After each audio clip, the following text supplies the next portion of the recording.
So ito yung problema nito, nag-high speed, no? Carrier po ito, X-Power. Nag-high speed po yung pan niya. Ito. Mukha lang sira yung pan niya kasi pa-testing lang naman to guys eh, no? Tingnan nyo. Mukha lang sira. Ayan, ayan mga sakit niya. Puro tugtog na kasi kino-convert ko lang pag iba yung linya ng wire niya, no? So ngayon ito yung sa linya ng pan niya, yung saksakan niya, no? So yung mga opto niyan, pinag-check ko, no? Yan, kita mo, puro algal, no? Talagang pinapahirapan tayo, no? So nakita ko yung problema, guys, dito sa dito sa niya, tawag dito, sa transistor niya, SMD transistor. Then may SMD transistor din dito, tsaka dito. Siya po yung nagsiswitch ng optocoupler. So ito yung tatlo. Tinanggal ko na, no, para mapakita ko sa inyo step by step, isa-isa, no. Testing ko yung o ayan. May reading siya na 2.8. Tapos yung isa, check din natin yung isa. May reading siya na 2.8. Ayan. Yan po yung good. Then ito po yung bad. Bad talaga guys. Oh. Open. Open na po siya. No? So kahit tusukin natin yan. Ayan. Sipat na sipat ng ating camera. Ayan. So ito yung papalitan natin, no? Dito po nakalocated yan. Banda rito. Yan po yung papalitan natin. No? So hanap muna tayo ng pamalit dyan. Bubunot na lang tayo sa ibang port kasi wala tayong stock niya, no? So balikan natin yan guys. A little longer than a few minutes later. So ayan, babalik natin yung mga transistor. Ayan. Nausaw muna tayo, magic sarap. Huwag po natin langapin yung usok niyan. Hindi yung maganda sa kalusugan yan. Mas maganda magtapat kayo ng electric fan para hindi nyo malanghap. No? Soldering paste, no? No? Yes. No? So balik natin. Ayan. So check natin, baka magkamali tayo, no? Kalimutan ko kung saan yung sira dito. Check natin. Okay. Ito, may teka ba, nasa capacitor tayo. Diode test guys, no? Pero minsan nadadali natin yan sa optocoupler. Sa optocoupler natin siya nadadali. Pero ito sa sistema kasi nito, may problema sa kanya yung transistor. Balik rin natin kung good or bad. Ayan, 2.8. So ito yung good. Ayan, ito yung bad. So chupin na natin yan guys. Ayan, balik natin siya sa inyo, balik natin tweezer. Ayan. Ito, dito na lang natin lagay. Ayaw gumamit ng hot air eh. Hindi po ako gumamit ng hot air kasi yung po niyan, yung PCB board niya lumolobo pag sobra init. Pag mga ganitong klaseng board, hindi ko na ginagamitan ng hot air. Lumolobo eh. Ayan. So ang kulang na lang natin, isa. Ito na lang, no? Ayan, sige, hanap muna tayo. Meanwhile, so ayan, may nakita na tayo guys, no? Ito, transistor. Ayan. Good po yung reading. Ayan. So kabit na natin yan, no? Then testing na. Ito rin natin. Naku, pasmado na si Master. Ay, Diyos ko. Ay, naku. Hindi pa kasi mako. Yan.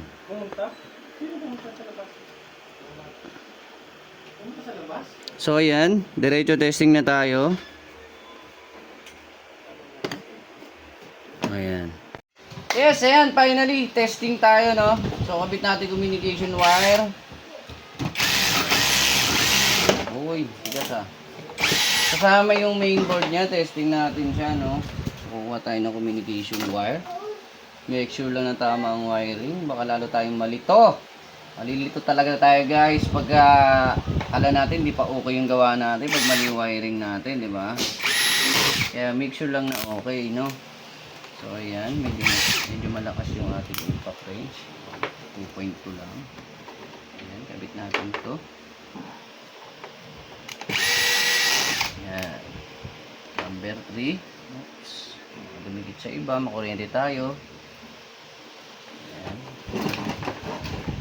So ngayon guys, nakaka-ano pa lang tayo, simula alas 8 ng umaga hanggang alas 4. Nakaka-6 pa lang tayo guys na repair na board. Yung iba nakapila pa. No? So ngayon, ito kabit natin ito. Black to black. No? Tapos konting ano lang, may konti akong tip sa inyo, no? Halimbawa, communication failure, nag-troubleshoot tayo sa site. Minsan, kahit anong gawin natin, palit tayong wire, ganun pa rin. Yung pala, ibang technician pinagpapalit to, yung nasa ibabaw. Kaya minsan, kahit tama yung numbering natin dito, nagkakaroon po ng problema. Kasi yung nasa ibabaw po, nagkapalit ng facing. Ganito po yan. Kung ano yung itim dito, dito puti, dito pula, ganun din dapat dito. Dito itim, dito puti, ito orange.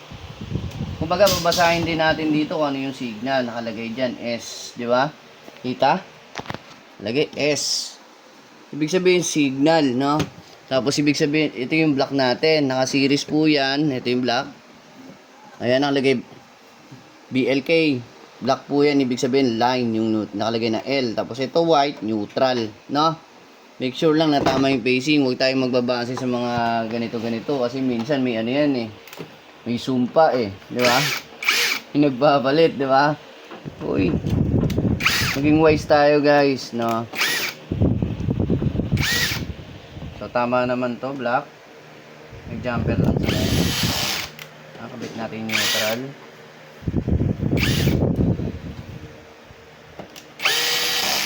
Ayan. Tapos signal. Uy, pumasok ah.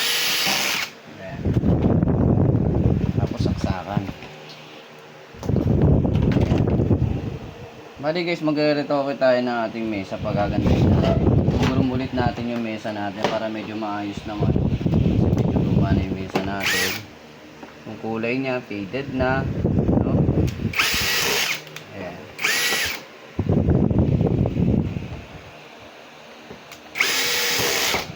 Okay. So testing, no? So 3 minutes ito. 3 minutes yan, pero tingnan muna natin yung pan. Transistor lang pinalitan natin guys, no? Shoutout sa mga kaibigan ko dyan na sumusuporta, mga tunay na kaibigan, hindi plastic, totoo talaga, no? So kabit natin signal lang. Ayan, tignan nyo yung pan, diba? Normal na, oh. Mabagal na, hindi siya ganun kabilis.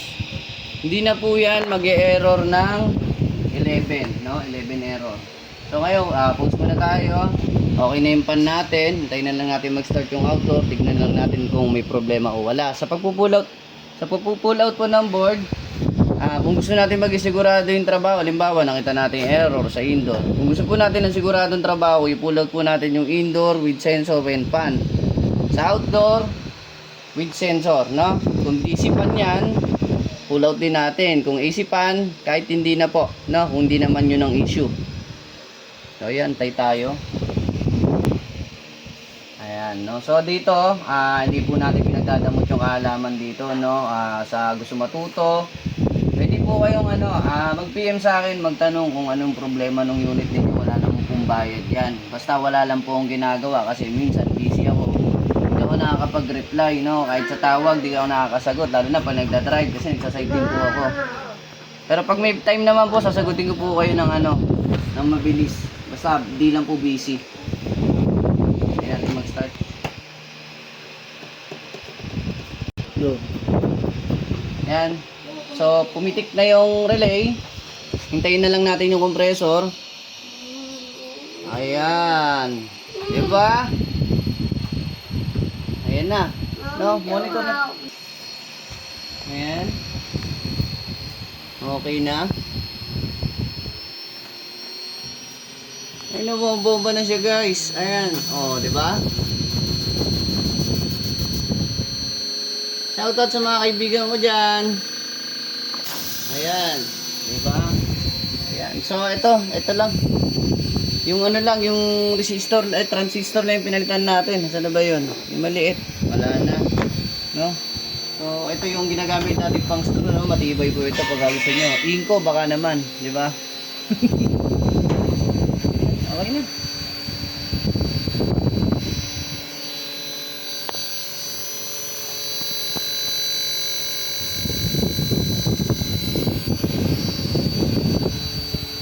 So, okay na yung unit natin, no? Thank you sa inyo, no? So i-follow nyo po kami sa YouTube channel namin. I-follow nyo rin po kami sa aming page. Maraming salamat po.